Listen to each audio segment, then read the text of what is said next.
নমস্কার বন্ধুরা, আশা করি সকল বন্ধুরা ভালো আছেন এবং সুস্থ আছেন।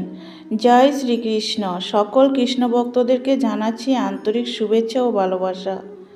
বন্ধুরা, আজ আমি আপনাদের এমন এক কাহিনী শোনাবো আর বলবো জীবন পরিবর্তনের প্রথম ধাপ। তো কি সেই ধাপ, চলুন জেনে নেওয়া যাক। যে বা যারা আপনাদের ক্ষতি করছে, গীতায় কি বলেছে আর ভগবান শ্রীকৃষ্ণ কি বলেছেন, মনোযোগ সহকারে আমার ভিডিওটি দেখার অনুরোধ রইল। তো চলুন বন্ধুরা জেনে নেওয়া যাক। শ্রীকৃষ্ণ বলে, জীবনের পথ চলতে চলতে আমরা এমন কিছু আঘাতের মুখোমুখি হই যা শরীরের চামড়ায় দাগ ফেলে না। তা সত্যি, কিন্তু মনের এক গভীরে এমন এক ক্ষত তৈরি করে যা আমাদের প্রতিটা মুহূর্ত যন্ত্রণা ও দগ্ধ করে তোলে, ভিতরটা কুড়ে কুড়ে খায়। আর অদ্ভুত কথায় বলা যায়, যারা আমাদের ক্ষতি করছে তারা হয়তো আর আমাদের পাশে নেই। আর তারা কেনই বা থাকবে? তারা তো মনোযোগ ছিল যে ওদেরকে ক্ষতি করতে হবে বা আমাকে কিভাবে ক্ষতি করবে।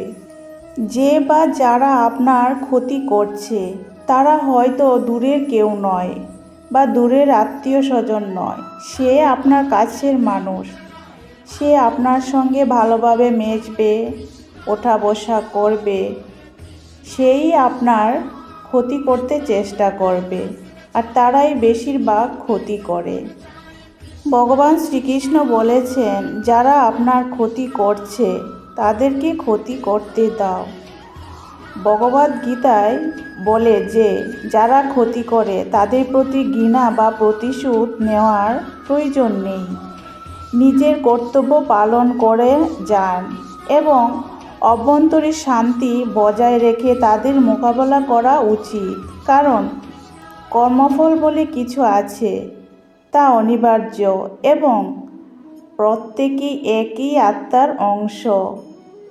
তাই তাদের কাজকে বিরোধিতা করা গেলেও তাদের সত্তাকে কোনো দিন বিরোধিতা করা যাবে না।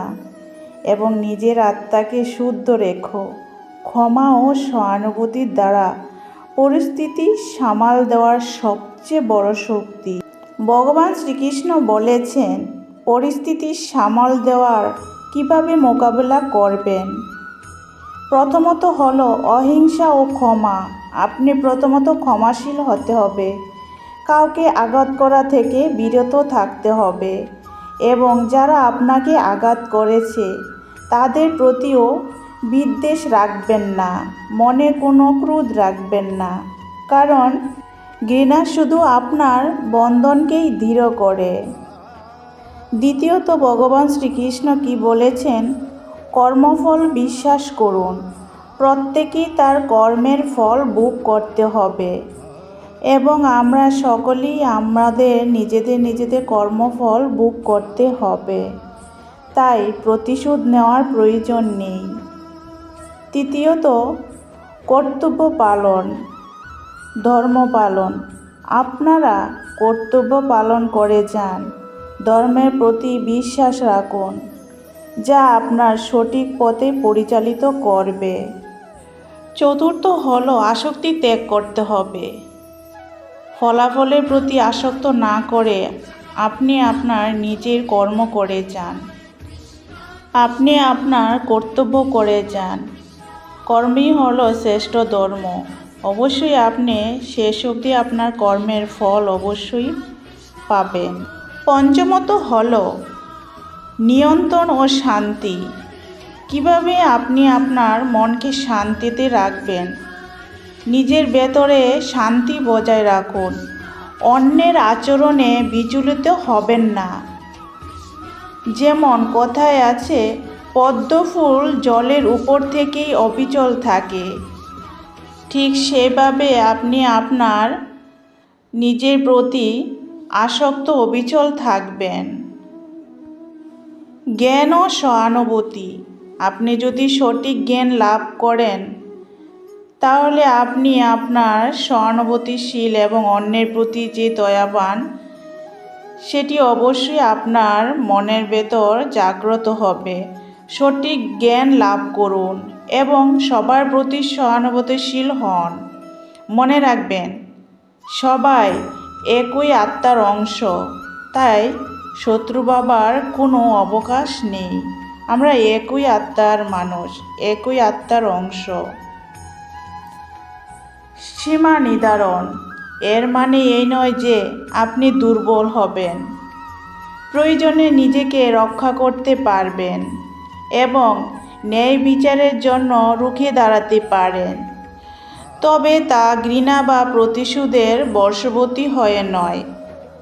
জ্ঞান দিয়ে করতে হবে, আর জ্ঞান থেকেই যে আপনি যে রুখে দাঁড়াবেন সেটাই আসল ন্যায় বিচার হবে। গীতায় আপনাকে প্রকৃত শিক্ষা দেবে। প্রতিদিন গীতা পাঠ করুন, গীতার শিক্ষা অর্জন করুন, আধ্যাত্মিক জ্ঞান অর্জন করুন। গীতায় প্রকৃত জ্ঞান এবং ধর্মের প্রতি অচল থাকুন। নিজের কর্ম করে যান, কর্মই হলো শ্রেষ্ঠ ধর্ম। কর্ম করে যান, ফলের আশা করো না।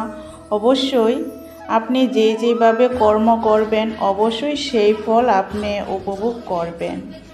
গীতা এমন একটি গ্রন্থ আপনাকে প্রতিক্রিয়ামূলক না হয়ে প্রজ্ঞাপূর্ণ হতে শেখাবে, যেখানে ক্ষতিকর মানুষ বা পরিস্থিতি মোকাবেলা করার জন্য নিজের ভেতরে যে শক্তি জাগ্রত করতে হবে সেটাই আমাদের প্রকৃত গীতার জ্ঞান বলা হয়েছে।